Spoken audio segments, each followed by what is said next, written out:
എന്താ പാടില്ലേ? ജീവിതത്തിൽ വേണ്ടതെല്ലാം വേണ്ടുവോളമുണ്ട്. പണം, പ്രതാപം എല്ലാം ശരിയാണ്. എന്നിട്ടും ഇന്നെന്റെ മനസ്സിന് ദുഃഖമാണ്. ഏത് സുഖവും വാങ്ങുവാനുള്ള പണം തമ്പുരാട്ടിക്കുണ്ടല്ലോ. പണം കൊണ്ട് വാങ്ങാൻ പറ്റാത്ത ഒന്നുണ്ട്. ഹേയ്, ഒന്നുമില്ല. ഉണ്ട്. അതെന്താ? സ്നേഹം. പണം കൊണ്ട് വാങ്ങാൻ പറ്റാത്ത ഒന്നാണ് സ്നേഹം. എനിക്കിന്ന് വേണ്ടതും അത് മാത്രമാണ്. തമ്പുരാട്ടി ആരെങ്കിലും സ്നേഹിക്കുന്നുണ്ടോ? അവിടെയാണ് എന്റെ പരാജയം. എങ്ങനെ? ഞാൻ സ്നേഹിക്കുന്നയാൾ അത് മനസ്സിലാക്കുന്നില്ല. ആ ആളിനോട് തെളിച്ചു പറയണം.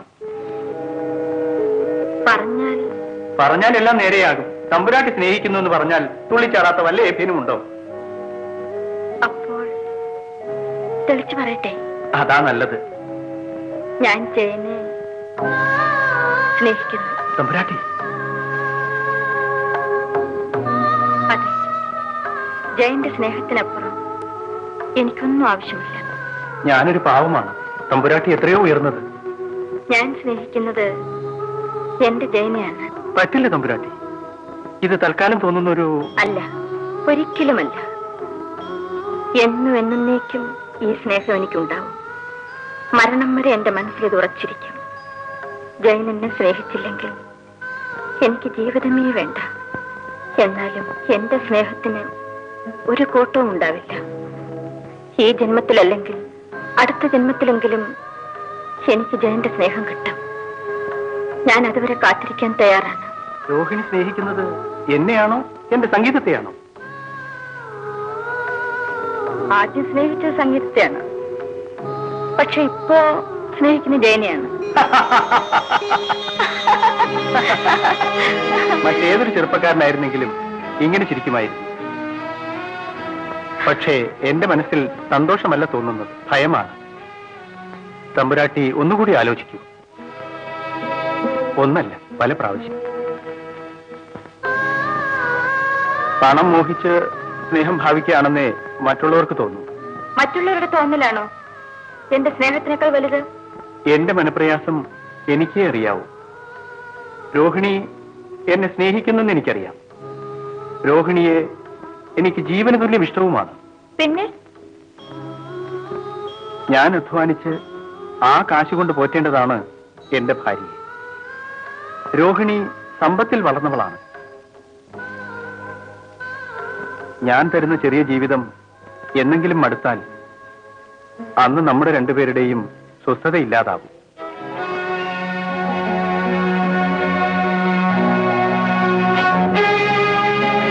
ജയൻ പറയുന്നത് എനിക്ക് മനസ്സിലായി.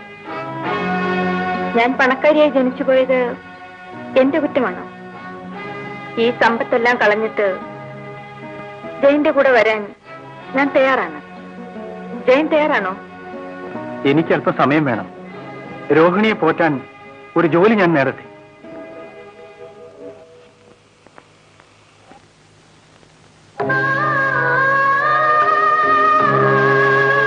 അപ്പോ പോവാണല്ലേ? അതെ, നാളെ ജോലിക്ക് ചേരണം. ഇനി വരില്ലേ? വരും. എന്ന് അറിയില്ല. നല്ല ശമ്പളമാണോ? എന്താ, വലിയ ശമ്പളമാണോന്നോ? അല്ല. പിന്നെന്തിനാ ദൂരസ്ഥലത്തേക്ക് പോണത്? ആ കിട്ടുന്ന ശമ്പളത്തിനേക്കാൾ പണം ഞാൻ തരാമല്ലോ. അതാണ് എനിക്ക് വേണ്ടാത്തത്. എനിക്ക് ഞാൻ ജോലി ചെയ്ത് കിട്ടുന്ന ശമ്പളം മതി. അതുകൊണ്ട് ജീവിച്ചാൽ മതി. ഈ പിടിവാശി വേണ്ട. എന്നോടുള്ള സ്നേഹമാണ് വലുതെങ്കിൽ എന്നെ ഇനിയും ഇങ്ങനെ വേദനിപ്പിക്കില്ല. പണത്തിന് വേണ്ടി രോഹിണിയെ കല്യാണം കഴിച്ചു എന്ന് പേര് കേൾപ്പിക്കാൻ ഞാൻ തയ്യാറല്ല. അതൊരു1000 പ്രാവശ്യം ഞാൻ പറഞ്ഞു കഴിഞ്ഞു. അതിനാണല്ലോ ഈ ടൈപ്പിസ്റ്റ് ജോലി കണ്ടുപിടിച്ചത്. അതെന്റെ കാര്യം. എനിക്കറിയാം എനിക്ക് ഈ ചെറിയ ജോലിയെ കിട്ടുമെന്ന്. അതുകൊണ്ട് എന്നെ മറന്നേക്കൂ. വളരെ ആലോചിച്ചിട്ടാണ് ഞാൻ പറയുന്നത്. എന്നെ മറന്നേക്കൂ, എന്നേക്കുമായി. രണ്ടുപേരുടെയും നന്മയ്ക്കാണ് ഞാൻ പറയുന്നത്. ഇതെന്റെ അവസാന തീരുമാനമാണ്. ഇതിന് ഇനി മാറ്റമില്ല.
ഞങ്ങൾ നല്ലവണ്ണം പരിശോധിച്ചു.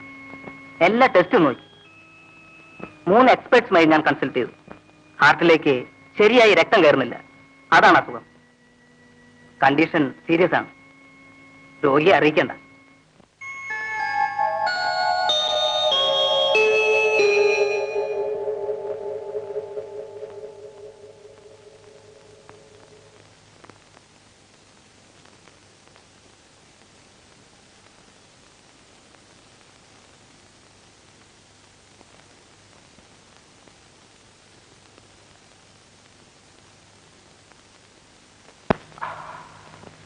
गुजर गया वो जमाना जैसा जैसा. ജൽജെ, നിനക്ക് നാളെ ജോലിക്ക് ചേർന്നാ പോരെ? ഇന്നത്തെ രാത്രിയും കൂടി നമുക്ക് ഒരുമിച്ച് കഴിഞ്ഞിട്ട് പോകാം. എന്താ? പോരാ, ഇപ്പോൾ തന്നെ ചെല്ലാനാ പറഞ്ഞത്. ഇതൊക്കെ ആരാ വാങ്ങിച്ചെന്നേ? സുന്ദരേശൻ വക്കീലായിരിക്കും അല്ലേ? അല്ല, മഹാറാണി പണം തന്നു. അപ്പോ ആ ജോലിക്കാരും സുന്ദരേശൻ വക്കീൽ സമ്മതിച്ചോ? സമ്മതിപ്പിച്ചു. എങ്ങനെ സമ്മതിപ്പിച്ചേ? അതൊന്നും വിക്രമൻ അറിയണ്ട. ശരിയാ, അതൊന്നും ഞാൻ അറിയണ്ട. ഇനിയിപ്പോ ജലജയുടെ താമസം അവിടെ ആയിരിക്കൂല്ലേ? അമ്മായിയുടെയും ആ പേരക്കിടാവ് അശ്രീരത്തിന്റെയും കൂടി ഇല്ലേ? അതെ. അയ്യോ, ഞാൻ എന്ത് ചെയ്യും? ചോദിച്ചു കേട്ടില്ലേ? ഞാൻ എന്ത് ചെയ്യും ജലജെ? എനിക്കറിയില്ല. കൈവിടൂ. It is paining.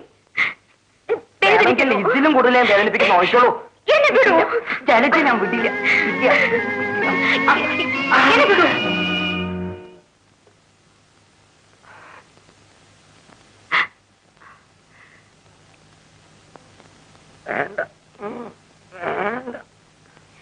നീയും അശ്വരനും തന്നെയാ. അങ്ങനെ തന്നെയാ. നല്ല പെൺകുട്ടികള് ആണുങ്ങളെ തല്ലുവോ? നിനക്കാ വക്കീല് മതിയായിരിക്കും. ഞാൻ നിനക്കൊന്നും അല്ലല്ലോ. വിക്രമ, എനിക്ക് വിക്രമനെ പറഞ്ഞു മനസ്സിലാക്കാൻ പറ്റില്ല. പിള്ള വന്ന് പറഞ്ഞപ്പോൾ വിക്രമൻ എല്ലാം സമ്മതിച്ചതല്ലേ? നമുക്ക് വലിയ പണക്കാരാകാം. അപ്പോ ഇപ്പൊ ഞാൻ എന്ത് ചെയ്യണമെന്നാ ജലജ പറയണേ?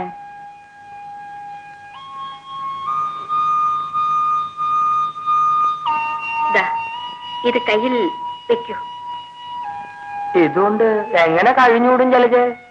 പോരെങ്കിൽ എന്തെങ്കിലും ജോലി എടുത്തൂടെ? ജോലിയോ? എനിക്കോ? എനിക്ക് എന്ത് ജോലി അറിയാം? ഇത്രയും കാലം ജോലി ചെയ്തിട്ടാണോ ഞാൻ കഴിഞ്ഞേ? ജലജയല്ലേ എന്നെ നോക്കിയേ? അതാ അന്ന്. ഇപ്പോൾ ഇങ്ങനെ. എനിക്കിപ്പോ പണം ഒന്നും വേണ്ടെങ്കിലോ? പണം ഉണ്ടായാൽ കുഴപ്പമുണ്ടാവും. നമ്മൾ രണ്ടുപേരും ബാംഗ്ലൂരിൽ എന്ത് സുഖമായിട്ടാണ് കഴിഞ്ഞിരുന്നത്. അന്ന് ജലജയുടെ ശമ്പളം മാത്രമല്ലേ ഉണ്ടായിരുന്നുള്ളൂ. ഈയിടെയായി എപ്പോഴും പണം വേണം പണം വേണം എന്നൊരു ജവേ ഉള്ളൂ. വിക്രമന് എന്തിനാ പണം? തരാൻ ഞാനില്ലേ?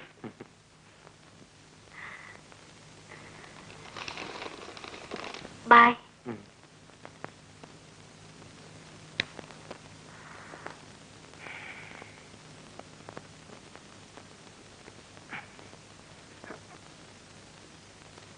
सब कुछ लुटा के होश में आए तो क्या किया दिल ने.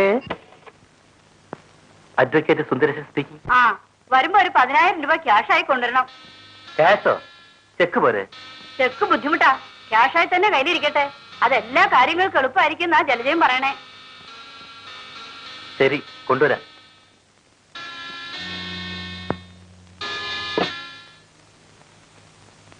രൂപയുടെ കാര്യം മറന്നോ സുന്ദരേശ? ഇല്ല, 10,000 രൂപയുണ്ട്. എനിക്ക് ഓരോ കാര്യത്തിനും പണം വേണ്ടി വരും. ചെക്കിലും സുഖം ക്യാഷാണ്. അതുകൊണ്ടാ.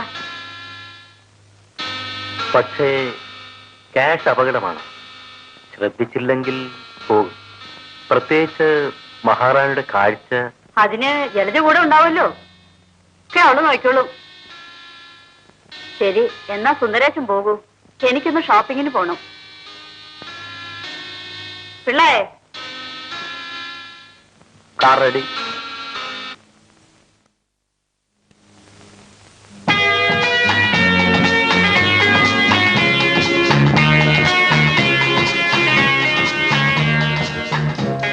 കണ്ട് നന്ദി പറയണമെന്ന് ഞാൻ വിചാരിച്ചിരുന്നതാ. ഓ, നന്ദി ഒന്നും പറയണമെന്നില്ല. നമ്മൾ തമ്മിൽ എന്നാ കാണുന്നത്? കാണുകയോ? ഇപ്പോൾ കാണുകയല്ലേ? ഇതുപോരെ? അതുപോലെ വീട്ടിൽ വരണം. പിന്നെ പിന്നത്തെ കാര്യം പിന്നെ ആലോചിക്കാം. എന്നാണ് വരിക? ഇവിടെ നിറയെ ജോലിയല്ലേ, സമയം എവിടെ? ജലജ വിചാരിച്ചാൽ സമയമുണ്ടാക്കാൻ കഴിയും. ഞാൻ ഫോൺ ചെയ്യാം.